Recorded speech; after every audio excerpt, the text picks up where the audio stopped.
দেবভূমি হরিদ্বার, পবিত্র গঙ্গায় স্নান, সাথে গঙ্গা আরতি, বিভিন্ন মন্দির দর্শন আমাদের হরিদ্বার ট্যুরকে পুরো সম্পূর্ণ করে তোলে। আর দেবভূমি হরিদ্বারে বাঙালির পর্যটকের যাতায়াত সব থেকে বেশি, তাই বাঙালি যেহেতু যাবে, বাঙালির খাওয়া দাওয়া কোথায় খাবে, দুপুরবেলার খাওয়া, রাত্রের খাওয়া কোথায় খেলে সব থেকে বেশি ভালো হবে, সেই খোঁজ নিয়েই আপনাদের কাছে এসছি। আজকে আমি দেখাবো হরিদ্বারের দাদা বৌদি হোটেলের খাওয়া দাওয়া কিরকম। বেশ আশ্চর্যই লাগলো তাই না, দাদা বৌদি আবার হরিদ্বারে? আরে না না, এটা সম্পূর্ণ নিরামিষ হোটেল। হরিদ্বার সাধারণত পুরোটাই নিরামিষ জায়গা, তাই এখানে সব হোটেলই নিরামিষ। চলুন আজকে দেখে নিই দাদা বৌদি হোটেলে আমরা কি কি খাওয়া দাওয়া করলাম। তার আগে বলে রাখি, একাধিক দাদা বৌদি দোকান আছে, সঠিক দাদা বৌদি দোকান খুঁজে পাওয়া বেশ দুষ্কর, তবুও আমরা খুঁজে বের করেছি। তা এখানে আমরা চলে এসেছি বাজারের ভেতর দিয়ে দাদা বৌদি দোকানে। প্রথমেই দেখুন গরম গরম দেরাদুন চালের ভাত, সঙ্গে ঘি, বেগুন ভাজা আর লঙ্কা।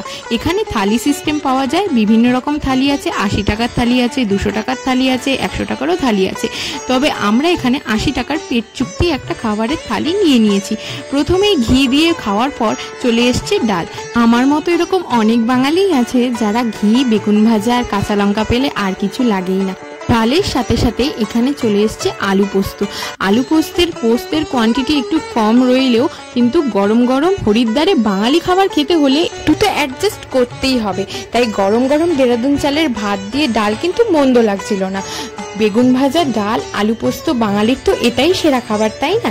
এখানে বিভিন্ন ধরনের থালি ছাড়াও রয়েছে আলাকাট মেনু, সেখানে আপনারা মাশরুম, পনিরের বিভিন্ন আইটেম কিনে নিতে পারবেন। পরের তরকারি হিসাবে আমাদের মটর পনির সার্ভ করা হলো। ভাত দিয়ে বেশ ভালোই লাগলো খেতে। হরিদ্বারে গেলে আপনারা অবশ্যই দাদা বৌদিতে খেতে পারেন এবং বাঙালি খাবার স্বাদ দিতে পারেন। হ্যাঁ, তবে অসংখ্য দাদা বৌদির মধ্যে আপনারা কোনটিকে বেছে নেবেন সেটা আপনাদের উপরে। আর দাদা বৌদির খাবার নো ডাউট বেশ ভালো খেতে। শুধু ভাত নয়, আপনারা চাইলে রুটি পরোটাও খেতে পারেন। সবকিছু নিয়ে একটা কমপ্লিট ভালো হোটেলের সন্ধান দিলাম আমরা আজকে। আপনাদের যদি ভালো লেগে থাকে ভিডিওটা অবশ্যই লাইক, কমেন্ট এন্ড সাবস্ক্রাইব করে দেবেন আর এইভাবেই পাশে থাকবেন।